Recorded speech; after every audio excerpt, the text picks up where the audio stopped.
എല്ലാം പോയി അല്ലെ, എന്തെല്ലാം ട്രെൻഡ് അല്ലെ, കത്തുപാട്ട് അല്ലെ. ഒരു ജാതി തുടങ്ങി അപ്പുറത്തുനിന്ന് ഇപ്പുറത്തും ഫ്രൂട്ട്സും മാങ്ങയും ഇതെല്ലാം കൊടുത്തിട്ട് ബാൻ്റെ എല്ലാം മുറിച്ചിട്ടിട്ട് ഈലേക്കെല്ലാം പീസാക്കി ഇട്ടിട്ട് ഈലേക്ക് അല്ലെ കത്തുപാട്ടെല്ലാം ഇട്ടിട്ട് എല്ലാം റെഡിയാക്കിയിട്ട് അല്ലെ. ഇത് തിന്നിട്ട് ഇങ്ങനെ ഇതിന്റെ വീഡിയോ, ഇതിന്റെ സ്റ്റാറ്റസ്, ഇതിന്റെ ഫോട്ടോ എല്ലാം ഇട്ടിട്ട് ഇത് അല്ലെ ട്രെൻഡിങ്. ഒരു 10 നമ്മന്നോട് ചോദിക്കും പറഞ്ഞിട്ട് അറിയലാന്ന്. ഇപ്പൊ നോക്കുമ്പോ എത്തി നമ്മളെ നാട്ടിലേക്കല്ല എത്തിപ്പോ അല്ലെ കത്തുപാട്ട്. ഇത് ഇട്ടിട്ട് തിന്നിട്ട് ഓരോരുത്തന് ലൂസ് മോഷൻ, ഓരോരുത്തന് വയറ് ചൂട്, ഓരോരുത്തന് ഉരിമൂത്ര, ഓരോരുത്തന് ഓരോ ബുദ്ധിമുട്ട്. തിന്നണ്ടാന്ന് നല്ലൊരു ലിമിറ്റ് വെച്ച് തിന്നോളി.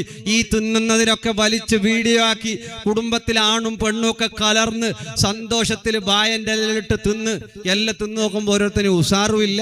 പിന്നെ ആ സമയത്ത് ആ കത്തുപാട്ടിന്റെ ഇടയിൽ ഓരോരുത്തരൊക്കെ ജോയിന്റ് ആയിട്ട് പോയിട്ട് ഓരോരുത്തർ പെഞ്ഞായി മക്ക ഇല്ലാത്ത അവസ്ഥയിൽ എത്തുന്നു. കുറച്ച് കത്തുപാട്ടുമ്പോ ജാഗ്രത ആയിക്കോളി അല്ലെ. അത് ഇതെല്ലാം തിന്നിട്ട് കണക്കിനെ കാട്ടി ആരോഗ്യം കെടുത്തുന്ന കാര്യങ്ങളൊന്നും ഭക്ഷണത്തിൽ കഴിക്കരുത്.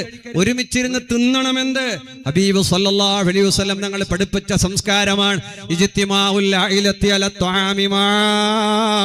ഒരുമിച്ച് കുടുംബം, ഭാര്യ, ഭർത്താവ്, ഉമ്മ, ഉപ്പ, മക്കള് എല്ലാരും ഭക്ഷണം കഴിക്കുമ്പോ ഒരുമിച്ചിരുന്ന് കഴിക്കൽ ഖൈറാൻ, ബറക്കത്താണ്, കാവലാണ്. ട്രെൻഡ് എന്ത് വന്നാൽ നമ്മൾ ചെയ്യും.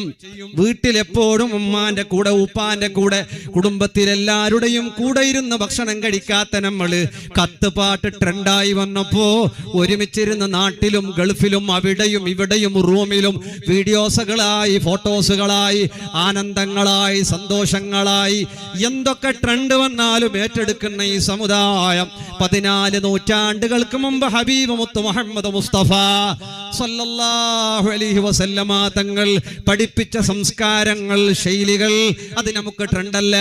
നമുക്ക് ആധുനികമായ പാശ്ചാത്യരുടേതും അതുപോലെ സോഷ്യൽ മീഡിയയിൽ കാണുന്ന തിന്മകളും ഇതൊക്കെ നമുക്ക് ട്രെൻഡായി, ഒക്കെ ട്രെൻഡായി.